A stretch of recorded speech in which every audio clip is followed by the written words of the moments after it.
Hi, and welcome to B2B E-Commerce Accelerated, the B2B e-commerce podcast that helps B2B sales leaders move efficiently and crush growth targets. My name is Tim van Hattem. I'm EVP of Enterprise here at Sound & Commerce, and we help large businesses bring their business online. Today, I'm joined by Ruben Mink. Hello, Tim. Thanks for the introduction. I'm really happy to start this podcast series together with you. For the ones who don't know me, my name is Ruben. I work for Sana for over 10 years and have a lot of experience in sales and sales management, working with many B2B companies in Europe, but also across the globe. Yeah, Tim, how excited are you actually to start this podcast? Very. We've been very much looking forward to this. I think both of us, and we are talking B2B e-commerce day in, day out anyway. So we might as well record it. So true. I think for every seller, right, and for every sales leader, this is going to be very interesting, right, and hopefully exciting too, because we're going to talk about what keeps them busy, and we can share of our own experiences, of course, and stories that we have, and hopefully it helps those sellers and sales leaders working for B2B companies to pick up on something to make them more successful. And drive basically their success also online, right? Exactly. I think we can agree that sales is maybe one of the hardest jobs in the world anyway. So if then there's digital transformation also coming into play, and that can be scary, but it also can be a massive opportunity. So speaking of such, Ruben, what will we be covering today? Yeah, I think today we want to start with, when we talk about e-commerce, we want to start with adoption, because I think that's still in B2B, it's still one of the maybe the biggest, if not the biggest problems, is that there is some experience with e-commerce, maybe there's a web store, a web shop, anything online, but is it really used, right? And are customers familiar with it? Are companies using it to the most? So yeah, today I would say is about adoption, the problems that many B2B companies encounter, and how sales leaders and sellers experience this and try to tackle this problem, right? Yeah, I agree. Many businesses struggle with getting their technology adopted. That's not I think exclusive for B2B commerce, but that is obviously the one that is impacting sales and sales leadership most. So we come across this quite often, of course. So can you share maybe one anecdote or one story of a customer or prospect of some story? We hear stories all the time, of course, when we speak to customers when we are selling ourselves. One story that kind of stood out from your experience over the past years. Around adoption, of course. It's difficult to choose, right? No, I think when I think about this, I have to think about this this company I came across a couple of years ago, or actually more years ago, when I still did sales myself as well. And this company was a large manufacturing company in flooring, with offices and teams across the globe, serving customers who are in need for flooring on construction sites, in buildings. They are leader in this industry, and when I came in touch with them, basically they immediately put on the table basically that they had e-commerce experience. They had basically an e-commerce platform online. But their biggest problem was that it was not used. And that was very interesting, right? For such a big company. I mean, such a large manufacturer, very successful. But the adoption, I think, was around 2 or 3%. So 2 or 3% of their customers was using this online platform that they had.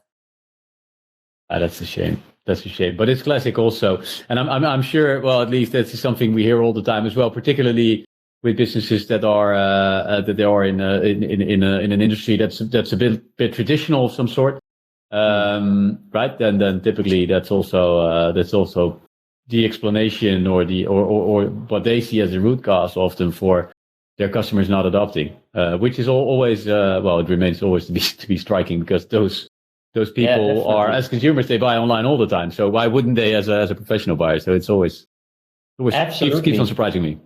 Absolutely, it keeps on surprising, and it's also I say it with all respect, right? And you know that because it's a company that is highly successful, and that's very interesting. They were highly successful with serving these customers across the globe in a complete offline world, basically, and still nowadays, or well, in this case, it was a couple of years ago, but still, they were the industry leader. Yet their e-commerce adoption was so low. So that's brings us to a very interesting question, right? Like, why is the adoption so low at such a successful company, you would say, in general, and what can we learn from it? Yeah, and if I would ask you that question slightly from a different angle, more so say from a sales leadership viewpoint, right? So what do you think B2B customers want from e-commerce, and why should you, if you were a sales leader at a B2B seller, so why would you care? Why should you care? Yeah, I think key question, right? And I remember talking to their global VP of sales. This was also something that we discussed. Why would they matter about e-commerce and adoption? Like, what's in your question, right? And I think looking at their customers, and it always starts with their customers, right? They are so much used to do business online, also in a personal way, that more and more they were encountering these questions like, hey, I am dependent on you being available, right? Basically from 9 to 5 in the region where we're active. But you're a global business, and I also sometimes need information, need help, or whatever. I need just look up some information in my own time, and maybe that's outside of office hours. So I think one of the key answers is why it matters, or why it would matter, is that it's in the customer needs, right? And it's in the customer expectation to also do business with their suppliers in an online way. What do you think? And if you, I agree. But if at the same time, right, on the one hand, you say it's what they need and it's what they want, and at the same time, they do not adopt. So maybe if we then approach it from a different angle, so right, so if you have e-commerce available and your customers want it or need it, then why are they not adopting? Or in other words, what pisses them off? Why don't they adopt it? Why are they frustrated with it? What? I think, of course, many answers, but maybe then going back, right, to indeed, what are they looking for? And from a customer's perspective, what are they expecting from their supplier? I think if I would be able to answer that question based on my experience, it's all about convenience in the first place, right? They want to have a relationship with their supplier where it's easy to do business with them, where it's easy to get the right products, to get the right information. But also they are looking for a reliable partner, right? For reliability. So someone where they can truly depend on, where they when they pick up the phone and ask something and agree maybe on a delivery, that it's actually getting delivered on the moment that they agreed upon, right? I think that is critical for B2B buyers. Yeah, I agree. I think you hit the nail on the head there when you said reliability, right? I think we have so many customers, particularly those that are in those what they often call themselves traditional industries, right? Whether that's the construction industry or whether that's heavy equipment and spare parts, right? Reliability and being able to get what you need when you need it, exactly when you need it. That's crucial, of course, right? And then if one channel, whether that being the phone or whatever they were used to before they launched this e-commerce platform, if that is more reliable or proven to be more reliable than your e-commerce channel, then obviously you divert to the channel, or you stick with the channel that you know you can trust. Absolutely. And Tim, if I can, right, because if I remember or look back at this example that we started with, this global manufacturer, in the flooring industry, I think this was one of the key things for their customers and for them as well, as being this reliable partner. And for the customers, being having a reliable supplier where they can depend on, because basically in this business, it's so important when, for example, the flooring that is ordered is being delivered. Right? It's critical in such a project. Think about a new building, let's say a hospital, right? A new hospital is being built. This is a whole project with many, many suppliers and many things that need to be done in order to bring this new hospital to basically the life, right? To bring it to basically to become available for their users. Yeah. And so it's so critical and important that this flooring is delivered exactly in the right time at the right place. And then looking at their low e-commerce adoption, this was a critical problem, because basically we figured out together with them, when we analyzed the situation again, right, we're discussing with them, why is the adoption so low? What's the problem here? That basically the e-commerce platform was not really giving enough information to be this reliable partner in this case. So they couldn't find when can it exactly be delivered. Can it also be delivered at the place that I want on this particular time? Yeah, and then no one is maybe surprised about the fact that when they cannot find this information, what are they going to do? They're not going to use the platform, right? They're going to call their account rep, where they have a relationship with for over 5 years or maybe longer, that knows exactly their business, that knows exactly when they put in the order, that it's getting delivered at that time, at that place that they're used to. And then as a sales leader, if you intended to provide your customers with a better experience and a more reliable experience and a more seamless experience, and allow them to order what they want whenever they want to order it in office hours or outside of office hours, if that's your intention, then obviously that's hurting you, right? So that's then you're not achieving your goals, and that it may even be hurting your sales numbers, because if your customers get real frustrated with your online portal not working, well, you risk them going elsewhere. That's even impacting the sales leader more, right? Absolutely. Yeah. And sometimes I think even, Tim, that the complaints are maybe not there, right? Because going back to these successful companies that become successful in an offline world, maybe the complaints are not apparent enough, right? Because they were doing business for many, many years like this. So when the e-commerce platform is not used, is not delivering them what they're looking for, then they continue on the old way of working. And in many cases, that's maybe fine, right? You know what I mean? Yeah. Yeah, but at the same time, if you know your customers ultimately prefer a more frictionless experience online, then you want to provide as a sales leader and as a seller, you want to provide your customers with the best experience possible, right? And if you believe that to be an online experience, because that's what they, for instance, experience as a consumer, you want to be able to do so. Yeah. What do you think our customers are really looking for? What is critical for them in your experience? You've done many projects yourself as well. I said with reliability, convenience. Any examples there from your side, or things that you would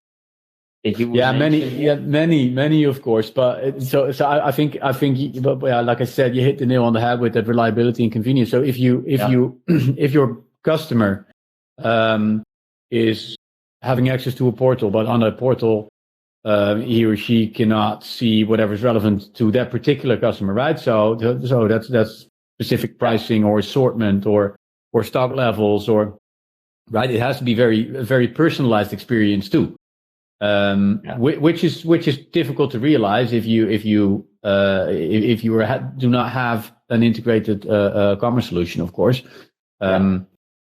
So if that's not reliable from that sense, or if it's not better than the old say channel or the traditional channel, right? You might as well call Fred, because he does have your stock levels right in front of him, looking at the ERP, rather than look at more generic data that does not necessarily apply to you. So that's why I completely agree with you. And that's also why many companies are struggling with that, right? Because integrated e-commerce is not something that's easy to achieve. looking at the complexity in B2B, it's quite complex, right? And you have so many specifics in businesses and the way they do business, the way they work together.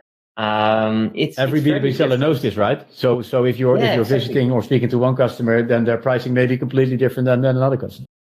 Exactly. There you go, right? And that is quite different, I would say, from the B2C scenario, right? So because if you and me go to the B2C platforms, Amazon, then in that sense, you could say a lot of things are similar or the same, right? We have the same assortment that we're looking to. We have the same prices for the products that we're looking for. We have the same logistics options. There are many things that are exactly identical, you could say. In B2B, that it's very different. It can basically differ from customer to customer. Even if you have 1,000 customers, it could be completely different in terms of pricing, in terms of assortment.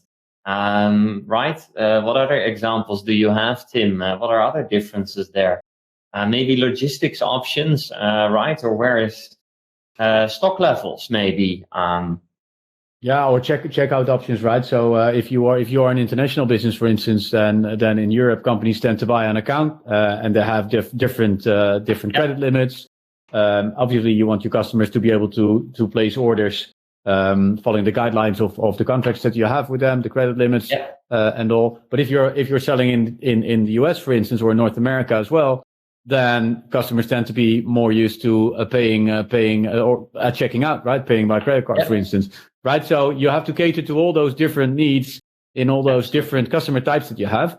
And if you're not able to do that in your online channel, they just simply won't adopt because they consider it not to be reliable or as seamless as or frictionless as what they're used to.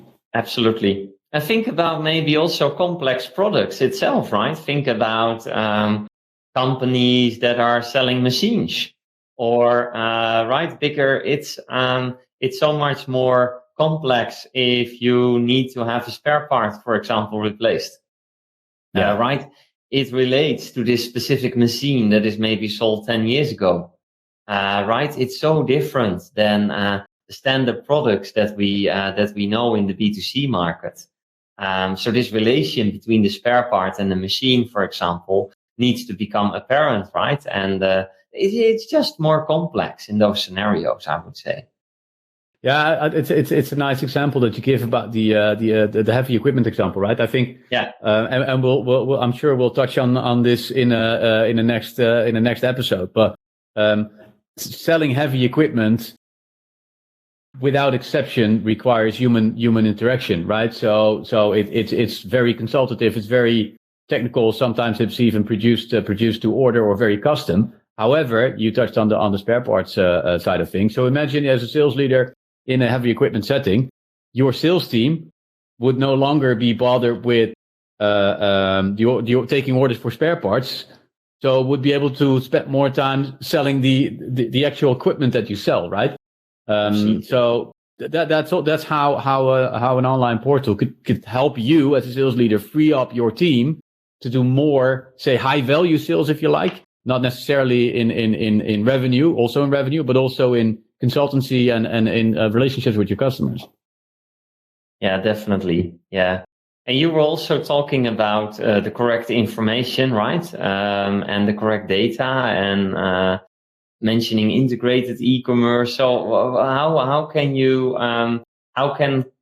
customers and companies make sure that there are no errors, that the information is accurate and up to date? What are your Well, I think every sales leader or a seller watching our podcast will recognize that if you want to provide your customer with the correct whatever pricing information or a product assortment or whatever, you look at ERP, right? Because that's the system of record in IT terminology. That's where the golden record sits. That's where the truth lives. So, and if you want to be able to provide your customers with accurate data or with the truth, if you like, then that's exactly where you need to get the data from. And that's where we see many companies and therewith also sales teams struggle. Because it's, again, if you many e-commerce platforms, we refer to as mainstream, it's difficult to get that information and to get that logic from your ERP. So then again, you might as well call Fred, because he's looking at the ERP and he has that information right in front of him. So, but if you ultimately if you manage to get that data directly from ERP in real time, then obviously your customers are happy, because then the data is reliable. This brings me back, actually, Tim, because I fully agree with you. And this brings me back to the example that I mentioned at the beginning, right? This flooring manufacturer, you talking about real-time data. One of the key components, I think, in their low adoption and later on an increasing adoption of the e-commerce platform was basically the possibility for their customers to view actually when certain flooring product would become available and could be delivered on site.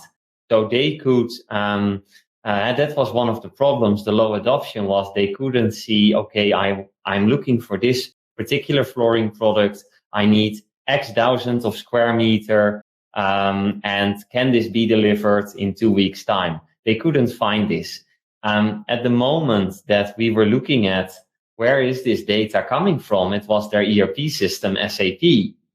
And actually, as a manufacturer, their whole production facility from an IT perspective was supported by this SAP system. And there was all the information. They even took into account, what will be produced in the coming weeks. And based on that, they could indicate exactly the availability for every flooring product and type, right?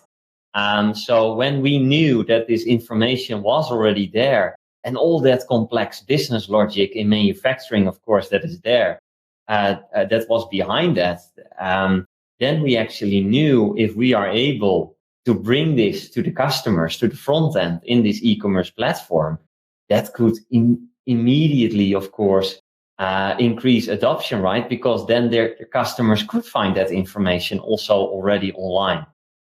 So that was one of the critical components, I would say, in the adoption of the e-commerce platform at this flooring company. Yeah. So do we then? I think we do agree if we conclude by saying that if you, as a sales leader or as an organization in general, want your buyers, your buyers want to have an online channel to be able to order, because again, that's what they're used to as a consumer as well. They want it, they need it, but for them to adopt it, you have to make sure it's right? So you have to make sure it's reliable. You have to make sure it's a better experience than what they're used to. So it's convenient, it's reliable. If you manage to do that and you manage to get the data from where it lives right in front of your customer, then adoption is a natural result of that. Absolutely. And let's agree, right, on the fact that it is important because it's in the customer needs adoptions, right? Because they want to have this experience, they have these expectations of doing business online with their suppliers, convenience, reliability, like you say. But it's also important, of course, because in this case, this company invested a couple of years back a couple of $100,000 in this e-commerce platform, and that's only the out-of-pocket investment, right? In terms of getting the platform up and running, the integrations that needed to be done, the licensing that was part of it, the hosting. But think also about all the other costs that they put into it in terms of personnel efforts in order to get this platform running. And then, of course, concluding that only a couple of % of your customers are using it. It's such a waste. And then sales leadership is being looked at, right? You just have this new tool now. You have this online channel. So why are you not selling more? Yeah, exactly. So, I think it's a pain, right? That is felt among many B2B companies, and also a pain of B2B sales leaders and sellers, because they want to drive revenues. They want to become more efficient.